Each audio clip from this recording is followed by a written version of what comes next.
सनसनी।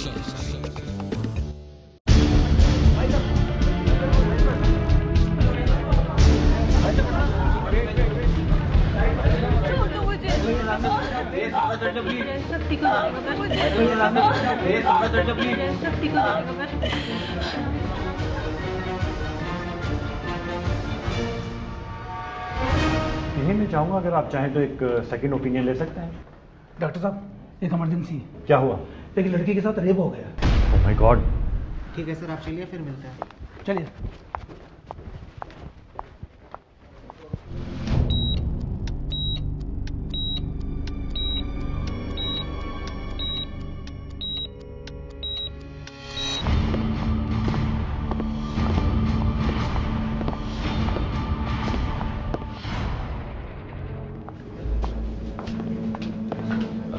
सब चेक कर रहे हैं, इलाज चल रहा है।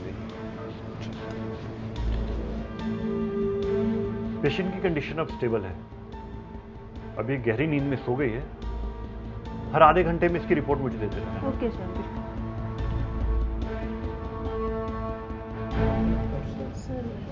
कैसी हालत है सर?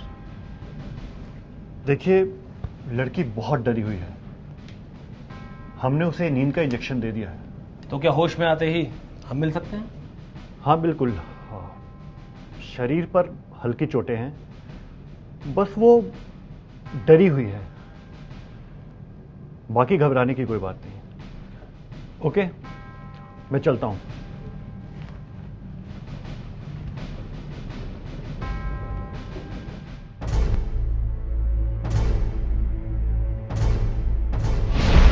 छोड़ छोड़ छोड़ छोड़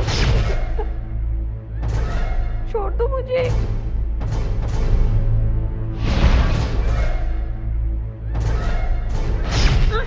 छोड़ दो मुझे। क्या हुआ? क्या हुआ तुम्हें? तुम अस्पताल में हो।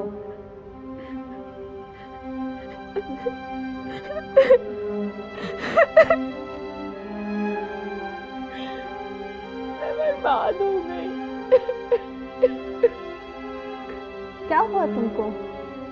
तुम अस्पताल में हो, तो तुम घबराओ नहीं।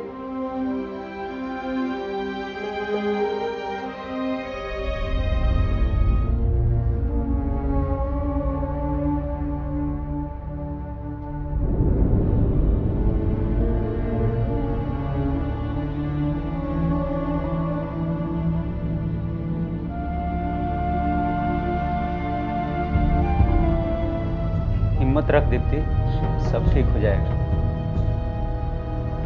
देख, इंस्पेक्टर साहब आए। संभालिए, जिन लोगों ने आपके साथ ये गलत काम किया है उन्हें इसकी सजा जरूर मिलेगी। हाँ इंस्पेक्टर साहब, जिन लोगों ने मेरी जिंदगी उजाड़ी है उन लोगों को कड़ी से कड़ी सजा मिलनी चाहिए। जरूर मिलेगी, लेकिन उसके लिए आपको बगैर डरे हमें अपनी कहानी सुनानी पड़ेगी। मैं आपको सब बताती हूँ इंस्पेक्टर साहब, कि किस तरह मेरा अपहरण हुआ, कैसे मुझे 3 दिन तक कमरे में बंद रखा गया और कैसे हुआ मेरे साथ बलात्कार। इंस्पेक्टर साहब को पूरी बात बता दे दीप्ति, देखना तुझे इंसाफ जरूर मिलेगा। भटिंडा के एक अस्पताल में भर्ती वो लड़की पेशे से नर्स थी। उसे उसके रिश्तेदारों ने अस्पताल में भर्ती करवाया था। वो लड़की बेहद डरी हुई और सहमी सहमी सी थी। उसके साथ हुआ था बलात्कार, और वो पुलिस को रो रो कर सुना रही थी अपनी खौफनाक आप बीती। इंस्पेक्टर साहब, वाकया उस दिन का है जिस दिन मैं अपने गांव से चंडीगढ़ के एक अस्पताल में इंटरव्यू के लिए गई थी। बस से उतरकर मैं अस्पताल पहुंचने के लिए सड़क के किनारे खड़ी थी। आगे की मंजिल तय करने के लिए किसी ऑटो का इंतजार कर रही थी। तभी मेरे पास एक कार आकर रुकी।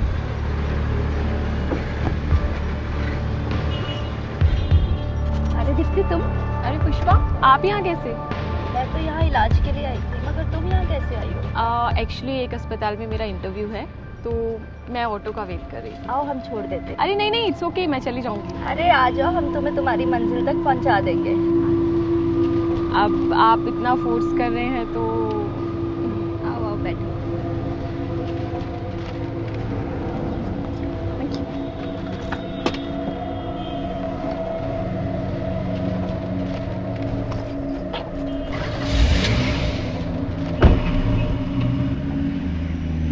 इंस्पेक्टर साहब, उससे बहुत बड़ी भूल हो गई जो मैं पुष्पा की बातों में आ गई और उसकी गाड़ी में जा बैठी।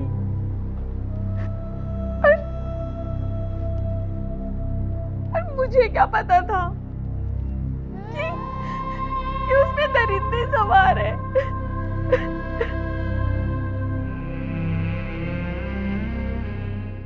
मैं पुष्पा को जानती थी। पहले मैं जिस हॉस्पिटल में काम करती थी, वहां के एक डॉक्टर की बीवी थी पुष्पा। मैं उसके कहने पे कार में बैठ गई, लेकिन मुझे क्या पता था कि मैं इतनी बड़ी मुसीबत में फंस गई थी। उन लोगों ने कार में ही मुझे बेहोशी का इंजेक्शन लगा दिया और इंजेक्शन लगते ही मैं बेहोश हो गई। जब मुझे होश आया तो मैं एक कमरे में कैद थी।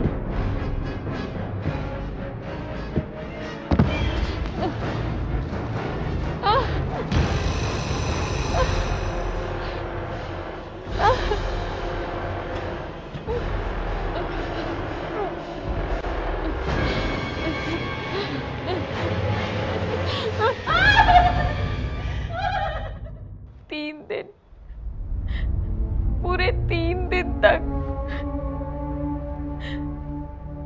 मेरे साथ उस बंद कमरे में बलात्कार होता रहा।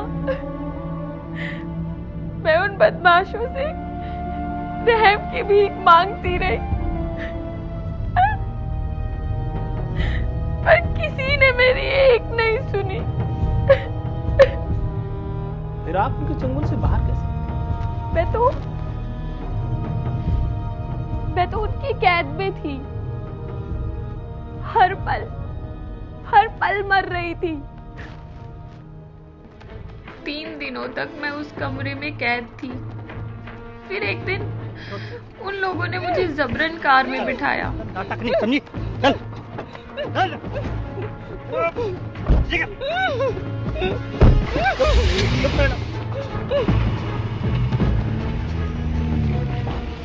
और उसके बाद एक सुनसान जगह पे मुझे कार से धक्का देकर बाहर फेंक दिया। उस सुनसान सड़क के किनारे मैं पड़ी रही, दर्द से करहाती रही। तभी वहां से गुजरने वाले कुछ लोगों की नजर मुझ पर पड़ी और फिर उन्हीं लोगों ने पुलिस को खबर कर दी और मुझे फौरन अस्पताल पहुंचाया गया। लेकिन एक बात समझ में नहीं आई कि उस पुष्पा नाम की औरत से आपकी क्या दुश्मनी थी? ये तो मुझे नहीं पता इंस्पेक्टर साहब, लेकिन मुझे इतना पता है कि मेरी तबाही की जिम्मेवार सिर्फ और सिर्फ पुष्पा है। पंजाब के मोंगा की रहने वाली उस लड़की ने पुलिस को बताया कि पुष्पा नाम की एक औरत के इशारे पर उसके साथ हुआ था बलात्कार। उस लड़की ने पुलिस को यह भी बताया कि पुष्पा बीमार रहती थी और वो इलाज के लिए अक्सर चंडीगढ़ आया जाया करती थी। उसकी खौफनाक आपबीती को सुनने के बाद पुलिस ने सबसे पहले पुष्पा के बारे में तफ्तीश शुरू कर दी और पुलिस की एक टीम सीधे जा पहुंची उस अस्पताल जहां चल रहा था पुष्पा का इलाज। मैम आप बैठिए। Hello ma'am. Hello sir, what can I do for you? मुझे एक पेशेंट के बारे में जानकारी लेनी है। यस सर, उनका नाम बताइए। मोगा की रहने वाली पुष्पा नाम की औरत आखिरी बार कब एडमिट हुई थी आपके यहाँ? सर जस्ट अ सेकंड में चेक कर लेते। प्लीज। सर पुष्पा यहाँ पर 12 दिसंबर 2012 को लास्ट टाइम आई थी। 12 दिसंबर 2012? Are you sure ma'am? Sir एक बार और चेक कर लेती हूँ। जी सर, उनका 21 जनवरी 2013 को एक अपॉइंटमेंट था, पर वो किसी वजह से आ नहीं पाई। आपके पास उनके घर का एड्रेस मिल सकता है? यस सर, एक सेकेंड।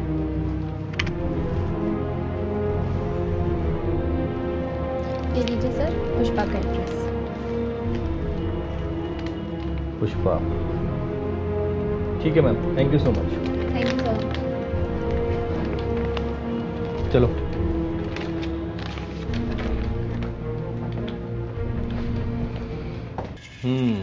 तो पुष्पा मोगा में रहती है। सर हैरानी की बात तो यह है कि जिस दिन दीप्ति का अपहरण हुआ उस दिन पुष्पा इलाज के लिए चंडीगढ़ तो आई नहीं। करेक्ट, लेकिन दीप्ति ने तो कहा था कि पुष्पा ने अपने साथियों के साथ उसे चंडीगढ़ से अगवा किया था। जी सर, ये बात समझ में नहीं आती। जब पुष्पा उस रोज चंडीगढ़ आई ही नहीं तो उसने कैसे दीप्ति को अगवा कर लिया? सर ये भी तो हो सकता है उस दिन पुष्पा चंडीगढ़ आई हो पर अस्पताल ना आई हो। लगता है माजरा कुछ और ही है। खैर चलो।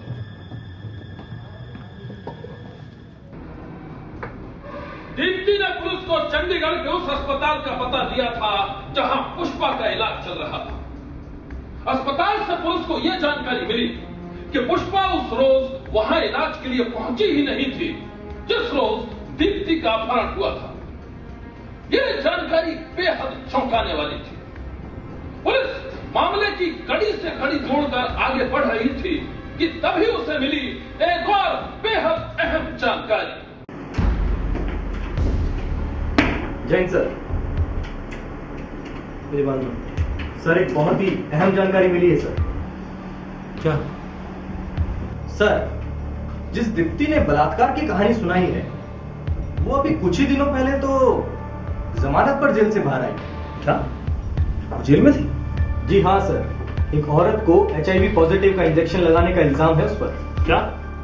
HIV पॉजिटिव यानी एड्स का? जी सर, HIV पॉजिटिव। वो औरत कौन थी? सर उस औरत का तो पता नहीं चल पाया है, पर हाँ इतना जरूर पता चला है कि वो मोगा में रहती है। मोगा? दीप्ति ने बताया था कि वो मोगा के एक अस्पताल में काम करती थी। जी हाँ सर, दीप्ति ने जिस पुष्पा नाम की औरत पर इल्जाम लगाया था उसका घर भी तो मोगा में ही है। अस्पताल ने जिस पुष्पा नाम की औरत का पता दिया था वो मोगा में तो था। करेक्ट। अच्छा, मोगा चलने की तैयारी। जी जनाब। जय हिंद। अब इस पुष्पा से पूछताछ करना भी बेहद जरूरी हो गया है।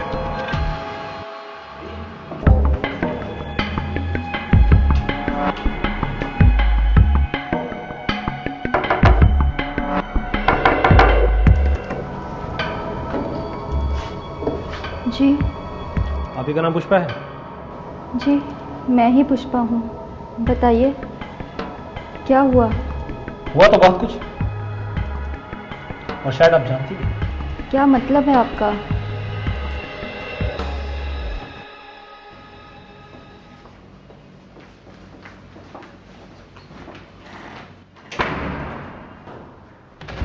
आप दीप्ति को जानती हैं?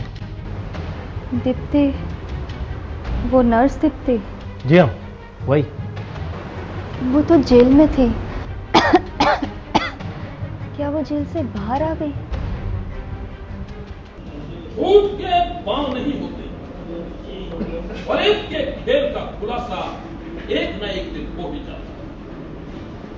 जैसे जैसे चंडीगढ़ पुलिस की जांच आगे बढ़ रही थी, अपने अपहरण और बलात्कार की साजिश का खुलासा करने वाली नर्स के खेल से भी एक के बाद एक पर्दा उठता जाता। अपनी नापाक हसरतों को पूरा करने के लिए एक नर्स और एक डॉक्टर ने कैसे कर दी एक औरत की जिंदगी तबाह। अब आप ये खुद देख लीजिए।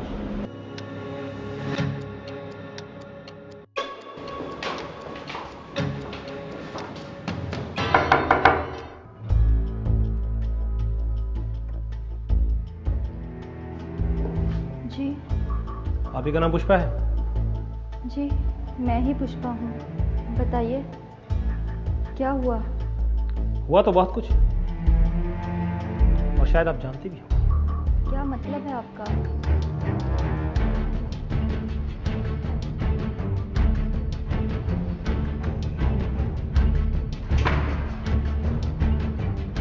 आप दीप्ति को जानती हैं?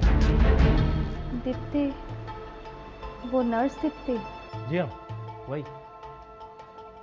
वो तो जेल में थी। क्या वो जेल से बाहर आ गई?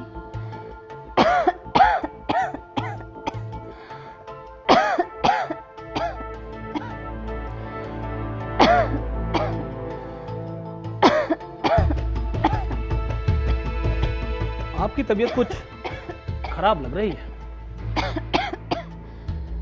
सर, मेरे इस हालत के जिम्मेदार कोई और नहीं, दीप्ति ही है। क्या? आपको हुआ क्या? सर, उसने मुझे ऐसी बीमारी दी है जिसने मेरी जिंदगी को नर्क बना डाला है। मतलब मैं HIV पॉजिटिव हूँ। एड्स? जी हाँ इंस्पेक्टर साहब, एड्स। दरअसल दीप्ति उसी हॉस्पिटल में नर्स का काम करती थी जिसमें मेरे पति डॉक्टर थे। एक रोज़ मेरी तबीयत खराब हो गई। मेरे पति के कहने पर नर्स दीप्ति ही मेरा ख्याल रख रही थी। इसी दौरान उसने मुझे एक इंजेक्शन लगाया था और उस इंजेक्शन के लगने के बाद मेरी तबीयत और भी बिगड़ने लगी। धीरे धीरे मैं कमज़ोर होने लगी। बाद में मुझे पता चला कि मैं HIV पॉजिटिव हूँ। रिपोर्ट देखने के बाद मेरे होश उड़ गए और फिर शक के आधार पर मैंने पुलिस में दीप्ति के खिलाफ मामला दर्ज करवा दिया। पुलिस ने मामले की जांच की तो दीप्ति की खौफनाक साजिश बेनकाब हो गई। एक और खौफनाक? वो क्या? वो कड़वी हकीकत ये थी कि मेरे पति और नर्स दीप्ति ने मुझे रास्ते से हटाने के लिए मुझे HIV पॉजिटिव इंजेक्शन लगाने की साजिश रची थी।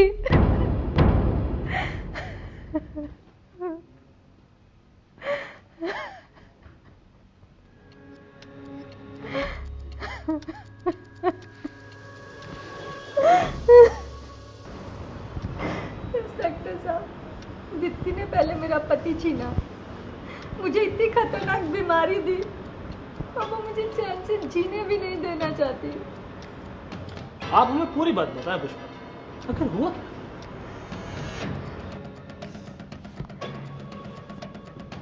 सर, दरअसल दीप्ति उसी हॉस्पिटल में नर्स थी जहाँ पे मेरे पति डॉक्टर थे। हॉस्पिटल में ही दोनों एक दूसरे के करीब आ गए और फिर धीरे धीरे उनका रिश्ता गहराने लगा। वो दोनों मेरे पीठ पीछे रंगरलियां मनाने में लगे हुए थे।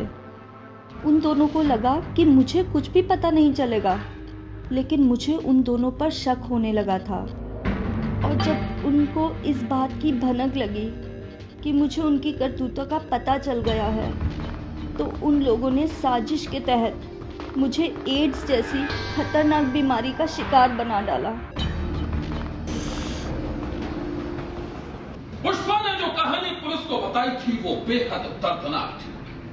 उसने पुलिस के सामने खुलासा किया था कि उसके पति और दीप्ति के बीच नाजायज ताल्लुकात थे और उन्हीं लोगों ने उसे रास्ते से हटाने के लिए HIV पॉजिटिव का इंजेक्शन लगा दिया था। पुष्पा की कहानी सुनने के बाद पुलिस के सामने ये बात बिल्कुल साफ हो चुकी थी कि दीप्ति झूठ बोल रही थी, उसका बलात्कार हुआ ही नहीं था। लेकिन क्यों? इस बात का पता लगाने के लिए पुलिस ने दीप्ति को हिरासत में ले लिया। बता, तूने पुष्पा को HIV का इंजेक्शन क्यों लगाया? नहीं। अरे बोल, अपना मुंह क्यों नहीं खोलती? तेरे साथ बलात्कार हुआ ही नहीं। नहीं। नहीं। तेरा खेल बेनकाब हो चुका है। भलाई इसी में है कि तू सब कुछ सच सच बता दे, वरना हमें और भी तरीके आते हैं। समझी? चल बता, सारी बात बता। बता, बताती क्या नहीं? पूरी बात बता।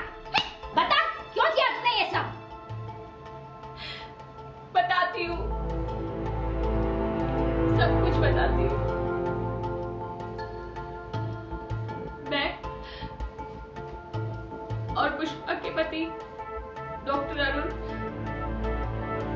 एक दूसरे से बहुत प्यार करते थे। We love each other।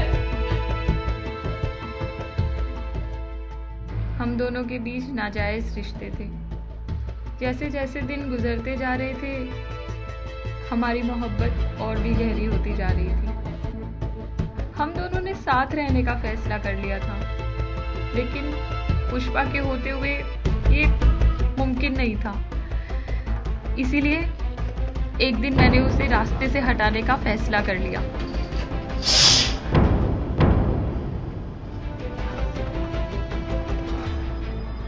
कब तक हम यूं ही छुप छुप के मिलते रहेंगे? इसके अलावा चारा भी क्या है? रास्ते तो कई हैं, अगर तुम चाहो तो।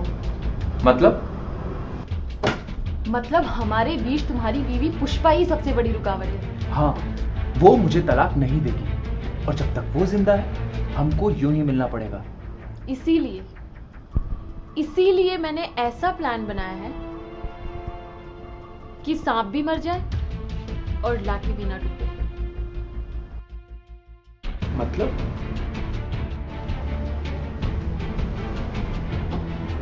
तुम्हारी पत्नी की तबीयत खराब है ना?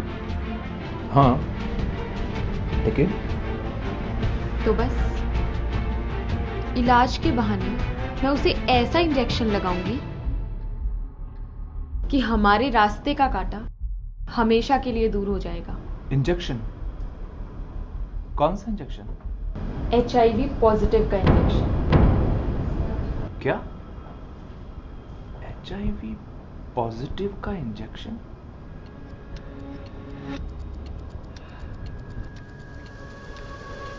वाह दीप्ति डार्लिंग, क्या प्लान बनाया है।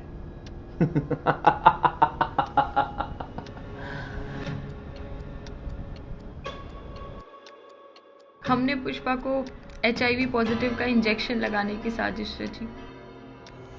साजिश के तहत पुष्पा के पति ने देखभाल के लिए मुझे अपने घर बुला लिया और फिर एक रोज मैंने पुष्पा को HIV पॉजिटिव का इंजेक्शन लगा दिया। जैसे जैसे दिन गुजरने लगे उसकी तबीयत खराब होने लगी और एक रोज जब उसे पता चला कि उसे एड्स जैसी खतरनाक बीमारी हो गई है, तो उसने शक के आधार पर मेरे खिलाफ पुलिस में मामला दर्ज कर दिया।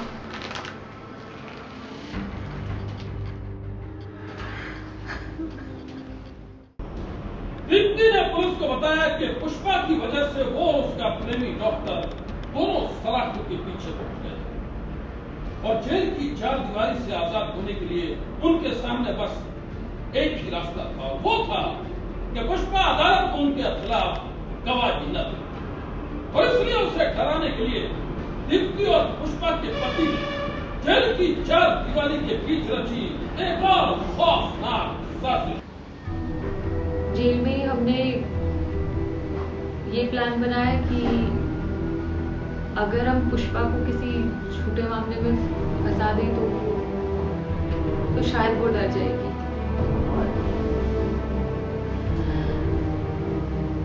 उसके बाद हम उससे सौदा करेंगे कि अगर वो जेल जाने से बचना चाहती है तो अदालत में हमारे खिलाफ गवाही ना देगी। हमने अपनी साजिश में रमेश और रोहताश नाम के दो बदमाशों को भी शामिल किया और फिर जब मैं जेल से बाहर आई तो साजिश के तहत मैंने पुलिस के सामने खुद के अपहरण और बलात्कार की झूठी कहानी सुना डाली। रमेश और रोहताश ने भी मेरा साथ दिया। तुम्हारे साथ बलात्कार हुआ ही नहीं, ये तो हमें पहले ही पता था। तुम लोगों ने ये सोचा कि पुष्पा को झूठे मामले में फंसाकर तुम लोग साफ बच निकलोगे, मगर तुम्हारी ये चाल कामयाब ना हो सके। चलो यहाँ से। अपनी नाजायज हसरतों को पूरा करने के लिए एक डॉक्टर ने अपनी प्रेमिका के साथ मिलकर अपनी ही पत्नी की जिंदगी कर दी तबाह। पहले तो उसे एक बेहद खतरनाक बीमारी का शिकार बनाया और फिर उसे झूठे मामले में फंसाने के लिए दीप्ति ने अपहरण और बलात्कार की झूठी साजिश रची, लेकिन पुलिस ने उनकी हर साजिश को कर दिया बेनकाब। अब इस खतरनाक साजिश की कहानी का हर किरदार है सलाख के पीछे। आज की सनसनी में बस इतना ही। आप रहिएगा होशियार, सन्नाटे को चीरती सनसनी का फिर देगी दस्तक आपकी दहलीज पर।